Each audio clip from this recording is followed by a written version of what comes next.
They thought it would be another night on The Late Show with Stephen Colbert. Clever jokes, political humor, a few headlines for tomorrow's morning news. But when Donald Trump walked onto that stage, the laughter changed tone. The crowd cheered, cameras flashed, but Stephen's eyes were calm, sharp, calculating. Behind that signature smirk of his, something colder flickered. Tonight wasn't about jokes. It was about power. Trump raised a hand, waving as if greeting his empire. Stephen stood to welcome him, polite, smiling, but the air had already thickened. Two worlds had just collided, performance and accountability. As they sat, Stephen began lightly, voice smooth but laced with something heavier. "Mr. Trump," he said, "you've called the media fake, the news broken, and the people divided. So tell me, when you look at America now, do you still think you made it great?" The audience fell silent. That rare, electric silence when humor steps aside for truth. Trump leaned forward, grinning like a man certain of his legend. "I made it greater than ever, Stephen. Record numbers, historic rallies, unbelievable love. You know it, everyone knows it." Some laughter, some applause, but uneasy, restrained. Colbert didn't blink. "Love?" he repeated softly. "Or loyalty?" The word landed like a pin drop in a cathedral. Trump's grin faltered. "There's no difference," he said. Stephen's smile curved. "That's exactly what worries me." The band went still. The air tightened.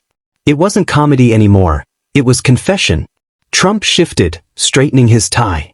"You think you're clever, Colbert, twisting things like the rest of them? I came here for a show, not an ambush." Stephen leaned back in his chair, calm as a chess player mid-game. "Then maybe, sir, you shouldn't have mistaken applause for answers." Gasps rippled through the room. Not laughter, not cheers, just shock. Because in that moment, the crowd realized they weren't watching entertainment anymore. They were watching exposure. That night, laughter wasn't a sound. It was a mask, finally cracking. And before the hour was over, one man would leave the stage in silence, while the other would redefine what truth sounds like under bright lights. The laughter that usually filled The Late Show had vanished. The band was silent, the camera steady, and the air thick with something heavier than humor, expectation. Stephen Colbert sat still, eyes steady behind that sharp half-smile of his, the smile that says I already know the answer, but I'll let you say it anyway. Across from him, Donald Trump sat like a general who refused to surrender his army, confident, restless, built entirely on control. The audience had come for entertainment. They stayed for the reckoning. Stephen broke the silence first.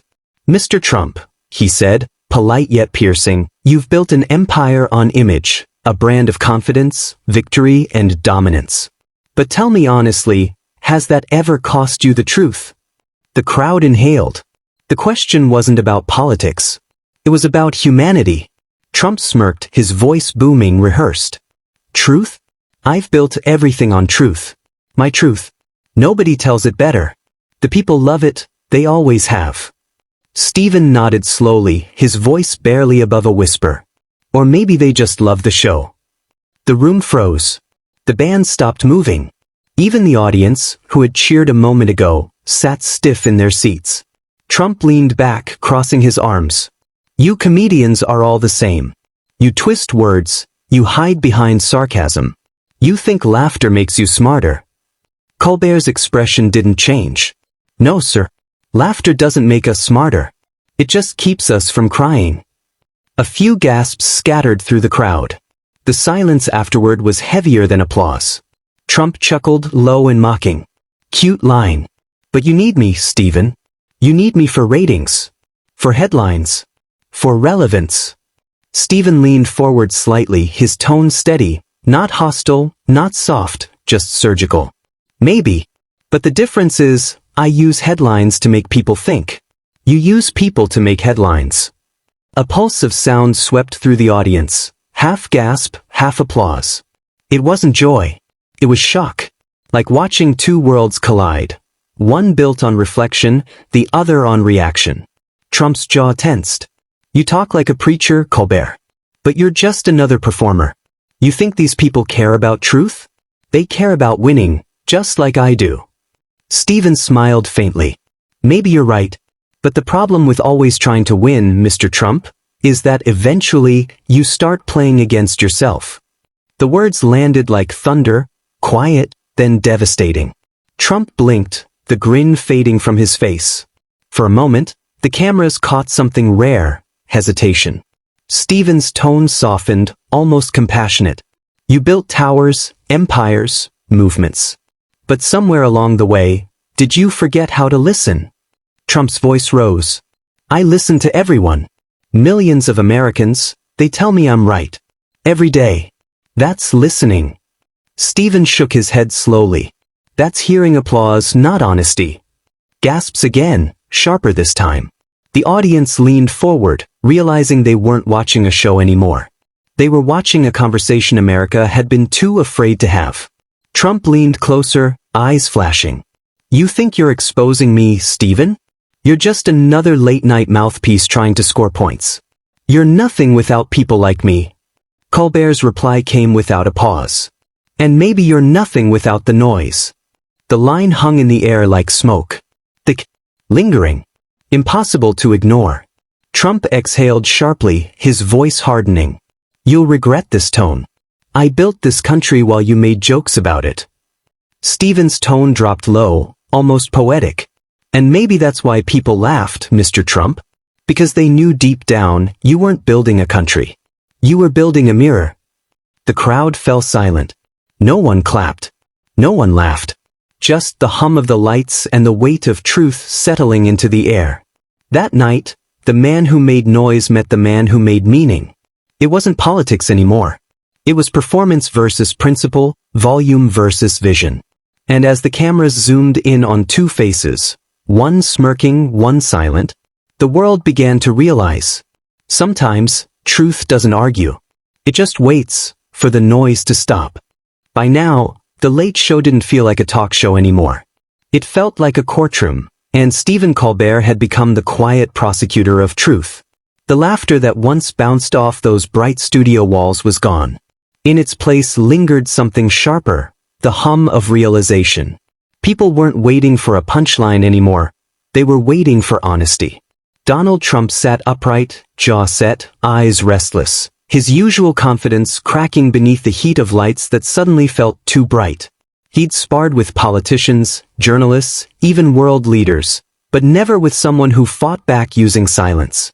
Stephen leaned forward, voice calm, almost tender. Mr. Trump, you've always said you fight for the people. You've promised to speak for them. So tell me, when was the last time you listened to them? The room stopped breathing. You could hear the faint buzz of the studio lights, the soft shuffle of someone in the back row adjusting their seat. Even the band had gone still. Trump's laugh came late, awkward, defensive. I listen every day, Stephen. I hear them in the crowds, in the rallies. They love me, they always have. Colbert's smile didn't fade. Hearing applause isn't the same as hearing people. The words hit like thunder disguised as truth. The audience gasped, not the kind of gasp that invites laughter, but the kind that feels like truth cutting through the air. Trump frowned. You think you know more about people than I do? You live in Manhattan, Stephen. You don't know America, I am America. Stephen's tone stayed calm, his wit now turning into steel. No, sir. You're just the loudest voice in the room. A silence fell so heavy it seemed to bend the air.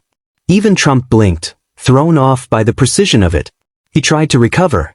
You're a talk show host. I built towers. I made history. What have you built?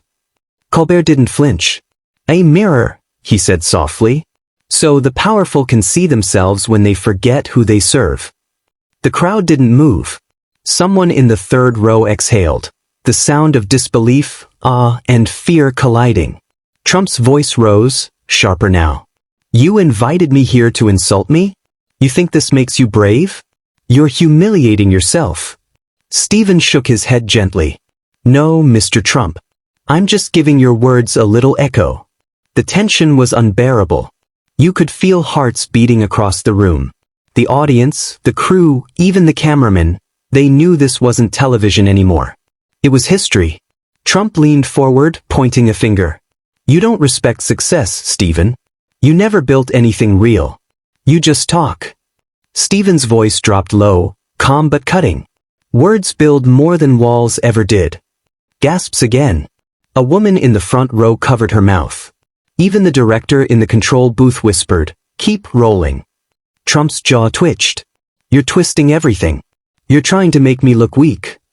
Colbert's tone was gentle, yet merciless. "You don't need help looking weak, sir. You just need someone brave enough not to laugh." That was the moment. The moment the audience went completely silent. No cheers. No laughter. No noise. Just the echo of that one line hanging between two men. One built on noise, one built on truth. Trump clenched his fists. "You think you've won something here, Stephen?" Stephen's eyes softened. "I don't believe in winning, Mr. Trump. I believe in waking up." For a second, everything froze, even time. The applause that came next wasn't joyful. It was grateful. That night, millions would replay that silence. The kind that doesn't need words to explain itself. Because it wasn't comedy anymore. It was revelation. The loudest man in America had just met the quietest kind of power.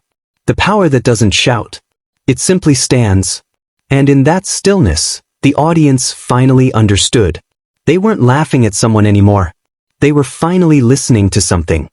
The silence after Stephen Colbert's last line felt eternal.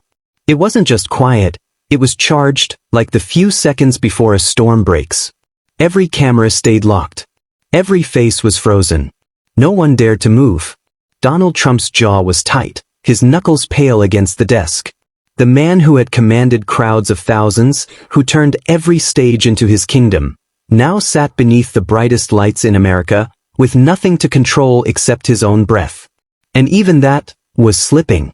He leaned forward, his voice sharp but trembling underneath. "You think this is funny, Colbert? You think humiliating me makes you a hero?"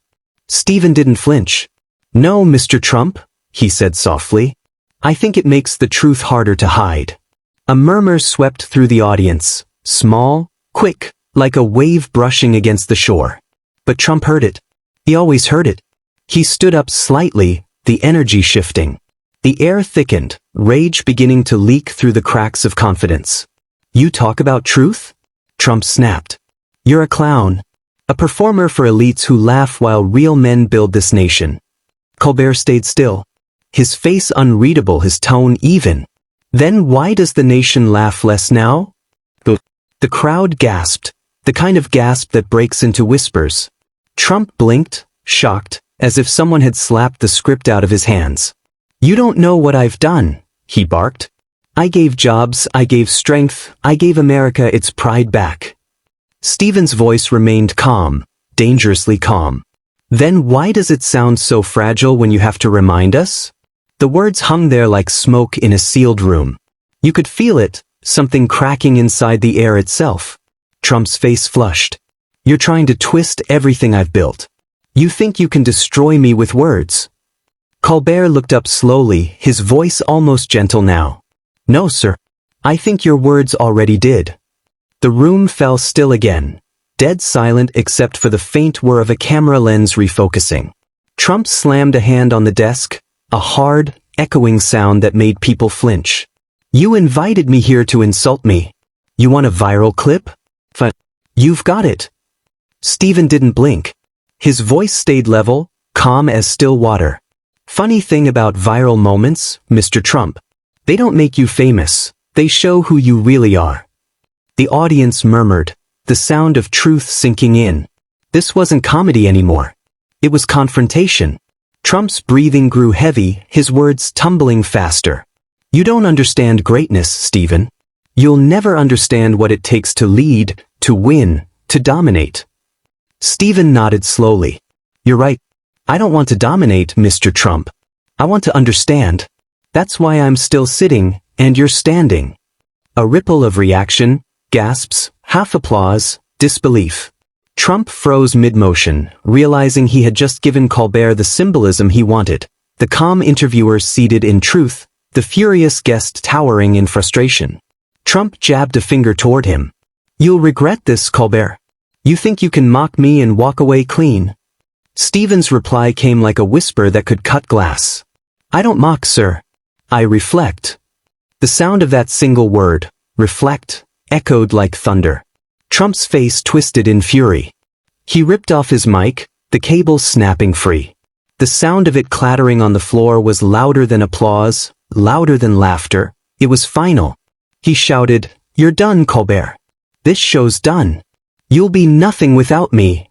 Stephen just looked at him, quiet, steady, unshaken. Maybe. But at least I'll still be myself when the lights go off. That was it. The breaking point. Trump stormed off, the door slamming open so hard the sound echoed through the studio. Gasps turned into stunned silence, the kind that burns itself into memory. For a moment, Stephen just sat there, hands folded, eyes lowered.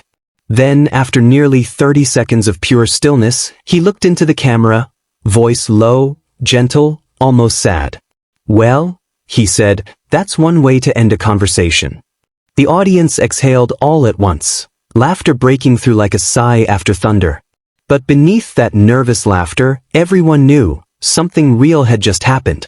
A man of noise had met a man of nuance and lost. Because under the brightest lights in America, one truth stood unshaken. When pride explodes, calm always wins. The echo of the studio door slamming didn't fade. It hung in the air like thunder that refused to die. For a full minute, no one moved. No one breathed. Even the cameras kept rolling, as if afraid to miss what might happen next. Stephen Colbert sat still behind his desk, hands folded, eyes fixed on the empty chair where Donald Trump had been moments ago. The same chair that, seconds earlier, had hosted ego, noise, and certainty, now stood hollow under the brightest lights in late-night television. You could hear the hum of the studio lights, the soft rustle of the audience's disbelief. This wasn't just an interview anymore. It was an implosion. Live, unedited, unforgettable. Stephen took a slow breath and leaned into the mic. His voice was quiet, steady, almost mournful.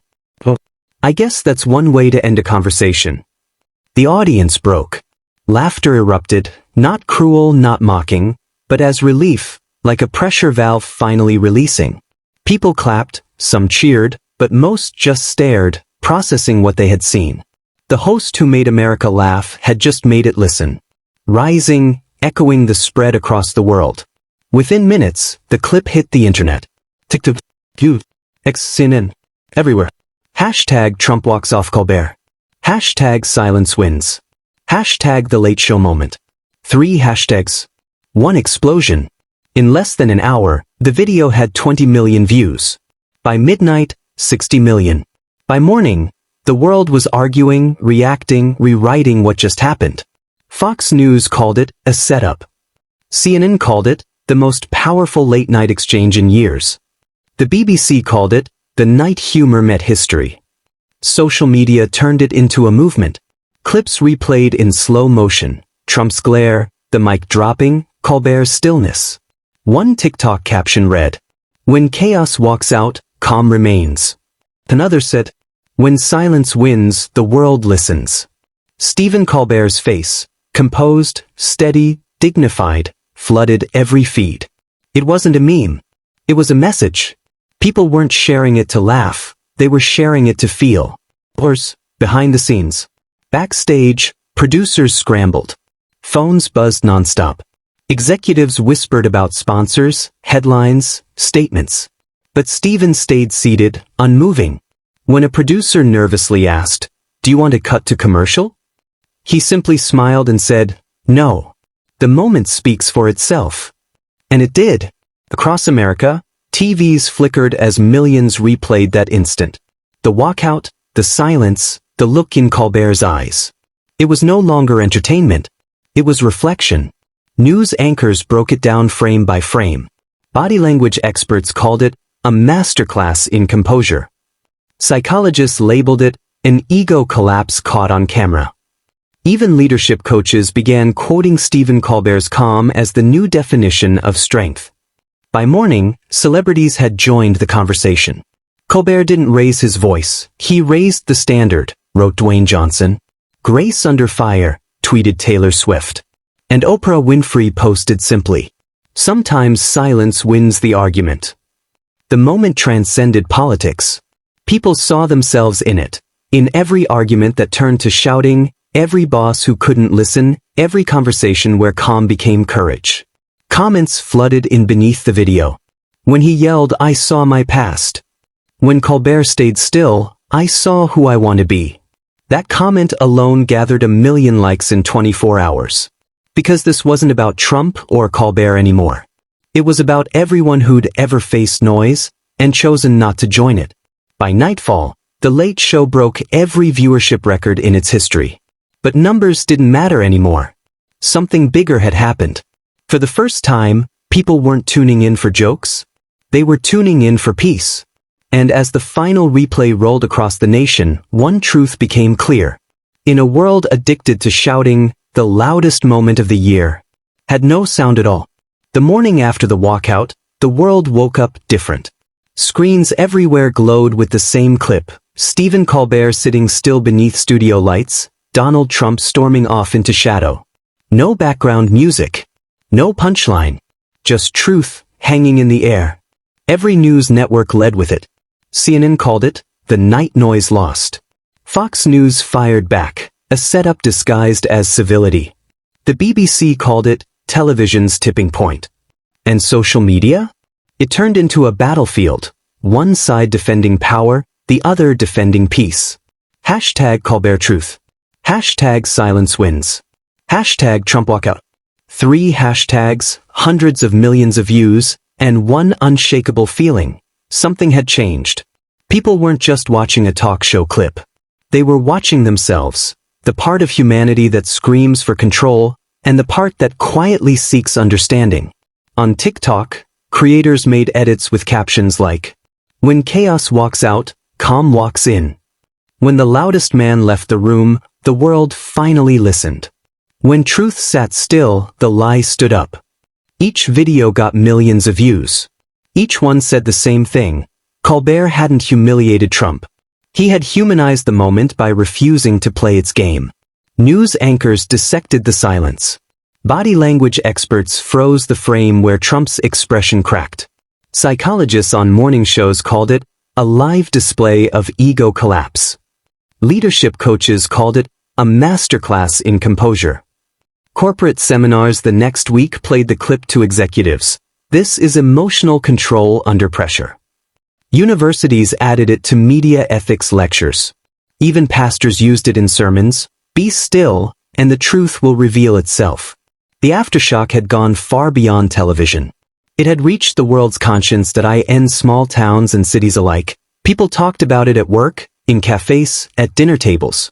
A father in Ohio told a news reporter, "When Colbert stayed calm, I saw the kind of strength I want to teach my son." A woman in California posted, "When Trump yelled, I saw my ex-boss. When Colbert stayed quiet, I saw peace." That comment alone reached 10 million views. Because everyone saw themselves somewhere in that silence. For once, the conversation wasn't about who was right, it was about who listened. Celebrities joined in too. "The calmest man in America," tweeted Ellen DeGeneres. "Colbert didn't win a debate. He won the silence," wrote Trevor Noah. "The moment the internet grew up," said Jon Stewart. Meanwhile, Trump's team released a statement. President Trump was ambushed by a biased host. The Late Show crossed every line of decency. But it was too late. The world had already made up its mind. Because this time, no spin could overpower the footage. It didn't need editing or commentary. It was raw, unfiltered, real. Stephen Colbert said nothing for days. No press release, no interview, no apology. Just one quiet smile at the start of the next show when an audience member shouted, "We're with you, Stephen." That smile, soft, grateful, wordless, became the final statement. It said everything. The man who once used laughter to challenge lies had discovered a new weapon, silence. The aftershock wasn't chaos. It was calm. And it spread everywhere. From boardrooms to classrooms, people whispered the same truth. You don't have to be the loudest to be the most powerful. By week's end, The Late Show broke every record in its history. But Stephen Colbert didn't celebrate. He ended Friday's monologue with one line that would echo across the world. Sometimes, silence is the only mic drop that matters. And for the first time in years, a late-night show didn't make the world laugh. It made it listen. Because when the shouting stopped, the truth finally had room to speak. Days passed, but the echo of that night refused to fade. Every headline, every comment, every replayed clip brought the world back to that same moment. Donald Trump's rage, Stephen Colbert's calm, and the silence that rewrote everything. What began as an interview had become a mirror for a world addicted to noise. A mirror for everyone who thought power was measured in volume and truth in confidence.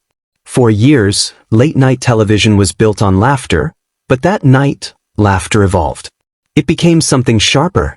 It became truth. Stephen Colbert didn't win by mocking. He won by standing still, by refusing to flinch, by letting the truth speak louder than any punchline. Trump's image had always been made of motion, hand gestures, sound bites, slogans, chaos. But Colbert's strength came from stillness. The quiet presence of a man who didn't need to shout to be heard. And that stillness spread far beyond the studio walls. People in offices, classrooms, and homes began quoting that night as more than a viral clip. They quoted it as a reminder. Because everyone had lived their own version of it. The argument that got too loud, the boss who couldn't listen, the moment when staying calm took more strength than shouting ever could. A veteran in Texas wrote online, "I spent years learning to fight with noise. That night, I learned peace can fight back too." A schoolteacher in Michigan said, "Colbert showed my students that silence isn't weakness. It's wisdom." And a college student tweeted, "He didn't win the debate, he won himself." Those words, "he won himself," became the heart of the legacy. Because Stephen Colbert didn't just represent one man facing another. He represented an idea that composure is a superpower, that integrity can stand taller than arrogance. That silence, when used with purpose, can shake empires. It wasn't about politics anymore. It was about presence. It was about learning that power doesn't always roar. Sometimes, it breathes. Days turned to weeks. But people still replayed that moment. Not because it was sensational, but because it was sincere. Colleges used it in leadership lectures. Churches played it during sermons about humility. Motivational speakers quoted it at corporate events. The night when a talk show became a teaching. The night when ego met empathy, and empathy didn't flinch. Stephen finally spoke about it 2 weeks later. No press conference, no interviews. Just one quiet message at the end of his monologue. He looked into the camera and said, "You don't have to win every argument to stand for something. Sometimes you just have to stay still and let the truth finish the sentence." The audience rose to their feet. Not cheering a comedian, honoring a man who had shown them what restraint really looks like. And as the credits rolled that night, the world knew. Stephen Colbert hadn't just hosted an interview. He'd hosted a lesson. You can build towers. You can command headlines. You can control the room. But if you lose control of yourself, you lose everything. That was the real legacy of that night. Not the argument, not the walkout, not the silence. But the reminder that calm is the last form of strength. If this story made you think, if it reminded you that real power doesn't always shout, don't scroll away. Backhand Index Pointing writes, subscribe for more cinematic stories that reveal truth, test pride, and remind us that silence is not weakness, it's control. Speech balloon comment below. Who truly won that night? The one who shouted or the one who stayed calm? Share this video with someone who needs to remember. You don't have to raise your voice to raise your value. And remember, in a world addicted to noise, the quietest voice in the room is usually the one telling the truth.